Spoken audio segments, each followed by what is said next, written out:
Assalamu alaikum warahmatullahi wabarakatuh. Akkam jirtan jirra jirtu yoyyaa kabajamtoota jaalatamtoota garee kana. Egaa guyyaa har'aan tana akkuma argitan ofiisa dhaabbata keenyaa irratti argamna. Oomisha gurratti jechuudha. Oomishoonni baay'een galanii jiru.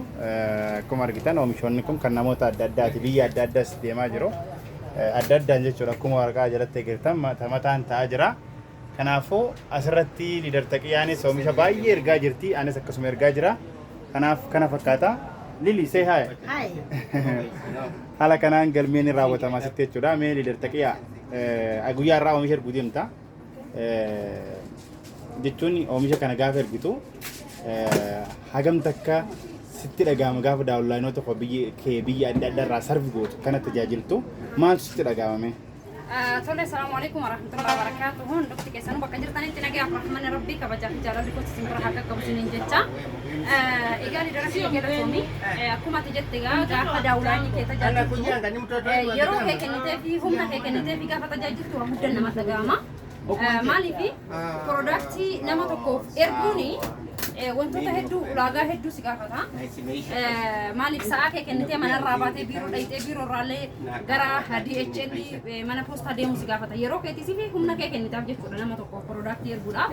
Kanaafuu haala kanaan biyyoota garaagaraa irratti piroodaaktii erguudhaan yeroo hunda jechuudha turtii waggaa tokkoo fi ji'a 5 akkas ji'a 6 qaba Keeniyaa keessatti jechuudha. Kanaaf haala kanaan namoonni yeroo piroodaaktii isaanii fudhatan na gammachiisa. Maaliif gaafa daawwaniin kiyya piroodaaktii bitatee piroodaaktii isaa biiroodhaan fudhanne wanta natti ulfaatu jira. Maaliif namni sun waa si biraa qaba wanti sun akka si biraa deemuuf si cinqa jechuudha.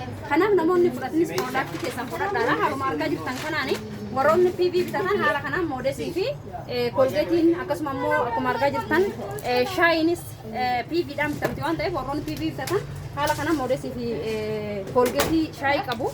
Warroonni immoo PV bitatan ammoo oomishoota kaawwan kan akka kaalsheemii akkasumas parooliinaa chiitoosanii fi ziinkii wantoota kana fudhachuu danda'an jechuudha. Maali garaagarummaan PVdhaa fi galmeedhaa yoo jenne oomisha dhaabbanni keenya piroodaaktii bakka lama baasee jira. Kan namni tokko galmaa'uudhaan bitatuu fi kan namni tokko immoo erga galmaa'ee PV isa jedhamu bitatu inni kunniin kan PVdhaan bitamudha jechuudha. Kanaaf haala kanaan warroonni PV bitatan oomisha isaanii kolgeetii fa'aa wajjinis fudhataa jiru. Isinis jabaadhaa isiniin jechuun barbaada. Wanti guddaan anis midhaan barbaadu piroodaaktii bitannee jedhu. Biizinasa kana eegalle jechuun hojii qofaaf miti kan nu eegallu fayyaa keenya ittiin eeggachuudhaaf deebinee ammoo waan argine san namootatti beeksisuudhaaf. Kanaaf warroonni piroodaaktii keessaniin fudhatanis ulaagaa isinirraa barbaachisu DHL'n ulaagaa qaba. Ulaagaa san guutuudhaan oomisha keessan fudhadhaa isiniin jechuun barbaada. Fayyadamaa ta'a namootas fayyada. Maaliif waan ofiin argine namoota biraatitti himuun ulfaataadha. Garuu immoo piroodaaktii kana fayyadamnee yoo ofii keenya argine namoota hedduu fakkeenya jijjiiramas ta'uu dandeenya. Namoonni hedduu dhibeelee garaagaraa irraa itti fayyuu danda'u jechuudha. Kanaaf jabaadhaa isiniin jechuun barbaada. Amma Saudi Arabiyaa fi Dubaayitti erguudhaaf haala kanaan imalaa jira. Inshallah guyyaa 4 booda haala ashagamaa jira arguu jirtanii. Haala kanaan ashagamee kan gara DHL'tti nuti geessinu guyyaa 4 booda warroota Saudi Arabiyaatii fi Dubaay birallee ni gaha. Biyyoonni rakkisus jira garuu biyyoonni ji'a 2 ji'a 3 fudhatus jira kan akka Yaman faati.